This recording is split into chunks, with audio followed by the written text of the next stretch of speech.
नमस्कार मंडळी, इंडियन गृहलक्ष्मी ह्या यूट्यूब चॅनलमध्ये तुम्हा सर्वांचं पुन्हा एकदा मनापासून स्वागत करते।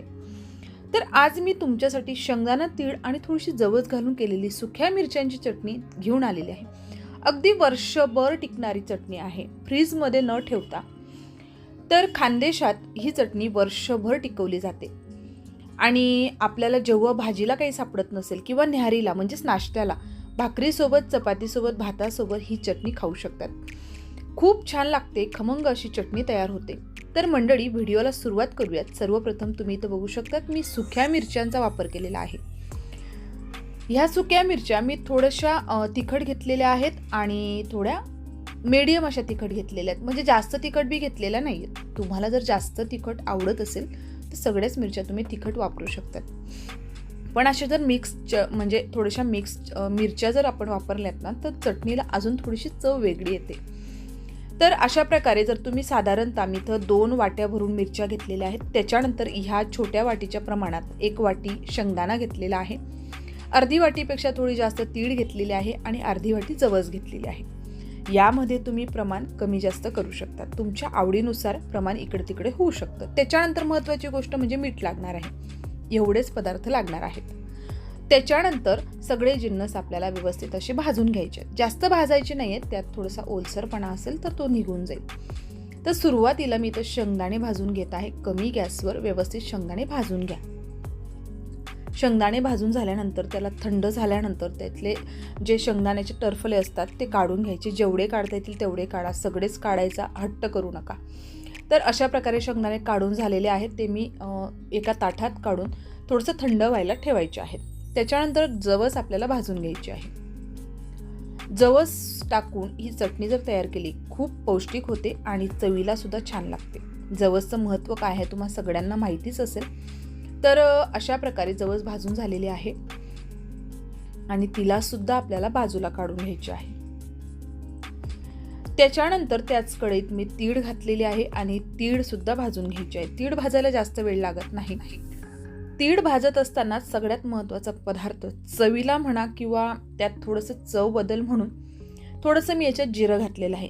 हे पूर्णपणे ऑप्शनल आहे, तुम्ही स्किप करू शकता। तुम्हाला नाही आवडत असेल तर जिरं नाही घातलं तरी देखील चालेल। तर मी इथं 1 मोठी चमची भरून जिरं घातलेलं आहे। जिऱ्याचं प्रमाण तुम्ही तुमच्या आवडीनुसार कमी जास्त करू शकतात। तर ह्या चटणीमध्ये बरेच लोक काय करतात, लसूणचा वापर करतात। लसूण जर तुम्ही टाकला तर ही चटणी जास्त काळ टिकत नाही। लसूण विरहित जर तुम्ही ही चटणी बनवली तर वर्षभर 6 महिने संपेपर्यंत ही चटणी खराब होत नाही। फक्त व्यवस्थित कोरड्या डब्यामध्ये भरायचं। जेव्हा आपण चटणी टाकणार आहोत, जेव्हा वापरणार आहोत तेव्हा मात्र पाण्याचा हात लागू देऊ नका, किंवा साधी सोपी गोष्ट म्हणजे छोट्या डब्यात काढून ठेवायची वापरणारी चटणी, बाकीचा डबा पॅक करून ठेवायचा। अशा प्रकारे जर तुम्ही या टिप्स फॉलो केल्यात तर तुम्हाला वर्षभर चटणी खराब होणार नाही आणि त्याचबरोबर संपेपर्यंत ती जशीच्या तशी राहील। तर आता मी या मिरच्या भाजून घेत आहे। भाजून म्हणजे एकदमच त्यांना लाल करायचं नाही किंवा रंग बदलायचा नाहीये, फक्त त्यातला काही ओलसरपणा असेल तो निघून जाईल आणि महत्त्वाची गोष्ट म्हणजे थोड्याशा कुरकुरीत झाल्या तर मग मिक्सरमधनं छान वाटल्या जातील, किंवा तुम्ही उन्हात सुद्धा 5-10 मिनिटं वाढवायला ठेवू शकतात।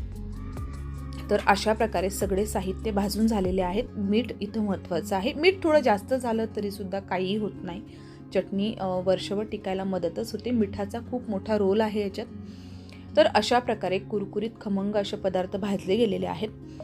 तर अशा प्रकारे आपलं चटणी करायला घ्यायच्या आधी सर्व पदार्थ मिरच्या, शेंगदाणे सगळं थंड झाल्यानंतरच आपल्याला चटणी तयार करायला घ्यायची आहे। मिक्सरच्या भांड्यात जेव्हा आपण मिरच्या वाटून घेऊ तेव्हा थोडंसं मीठ घाला, जेणेकरून आपल्याला मिरच्यांचा ठसका लागणार नाही आणि त्राससुद्धा होणार नाही। त्याचबरोबर मिरच्या अगदीच बारीक करायच्या नाही आहेत, थोडीशी भरड करायची आहे।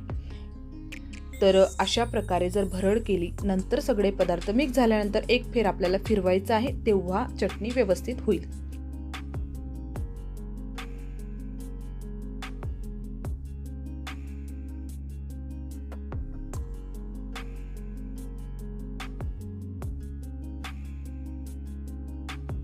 तर अशा प्रकारे मी मिरच्या वाटून घेतलेल्या आहेत, अशी भरड करून घ्यायची आहे, जास्त जाड करायच्या नाहीत। मिरच्या वाटत असताना मीठ घातलं म्हणजे आपल्याला त्रास होत नाही। आता तुम्ही बघू शकता जवस आणि तीळ, त्यात टाकलेलं जिरं आणि थोडंसं मीठ, हे आपल्याला थोडंसं जाडसर वाटून घ्यायचं आहे। तर अशा प्रकारे तुम्ही बघू शकतात. अगदीच बारीक करू नका किंवा झालं तरी हरकत नाही. त्याच्यानंतर शेंगदाणेसुद्धा आपल्याला थोडंसं भरड करून घ्यायचे आहे. त्याच्यात मी उरलेलं मीठ घातलं आणि शेंगदाणेसुद्धा वाटून घेतलेले आहेत. आता हे सगळे जिन्नस आपल्याला एकत्र करून घ्यायचे आहेत, मिक्स करून घ्यायचे आहेत.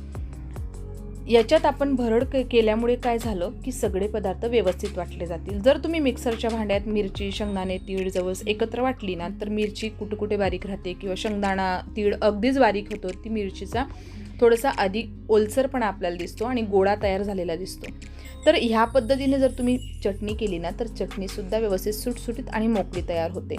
फक्त एक फेर फिरवायचा आहे, अशी तुमची चटणी तयार होते. जर तुम्हाला अगदीच बारीक हवी असेल तर बारीक करू शकतात किंवा एकच फेर फिरवायचं. थोडीशी जाडसर असली, मध्ये मध्ये थोडेसे शेंगदाण्याचे दाणे दिसले तर खूप छान ही चटणी लागते. तर अशा प्रकारे चटणी तयार झालेली आहे. तुम्ही भाताबरोबर खाऊ शकतात, गरम गरम भाकरी, चपाती किंवा थंड्या भाकरीसोबत, शिळ्या भाकरीसोबत, चपातीसोबत सुद्धा खाऊ शकतात. आपल्या मुलांना टिफिनला कधीतरी चटणीचा रोल तुम्ही बनवून देऊ शकतात. तर अशा प्रकारे वर्षभर टिकणारी, 6 महिने टिकणारी, संपेपर्यंत न खराब होणारी ही चटणी आहे. आमच्या खानदेशात न्याहारीला म्हणजेच ब्रेकफास्टसाठी, नाश्त्यासाठी ही चटणी वर्षभर प्रत्येक घराघरामध्ये असते. जेव्हा भाजीला काही नाहीये तेव्हा ही चटणी, भाकर आणि कांदा एक नंबर हा बेत तयार होतो. तर मंडळी, कसा वाटला व्हिडिओ सांगायला विसरू नका. व्हिडिओ आवडला असेल तर व्हिडिओला लाईक करा, चॅनलला सबस्क्राईब करा आणि सबस्क्राईब केल्यानंतर बेल बटनला क्लिक करायला विसरू नका, जेणेकरून तुम्हाला माझ्या नवीन व्हिडिओचे नोटिफिकेशन मिळतील. आणि सगळ्यात महत्त्वाची गोष्ट म्हणजे माझे व्हिडिओ तुमच्या मित्रपरिवारासोबत शेअर नक्की करा. असंच भेटूयात पुढच्या व्हिडिओमध्ये. तोपर्यंत मस्त राहा, पोटभर खा, एन्जॉय करा आणि माझे असेच नवनवीन व्हिडिओ बघत राहा. सगळ्यांचे मनापासून आभार, सगळ्यांना धन्यवाद. Thank you so much.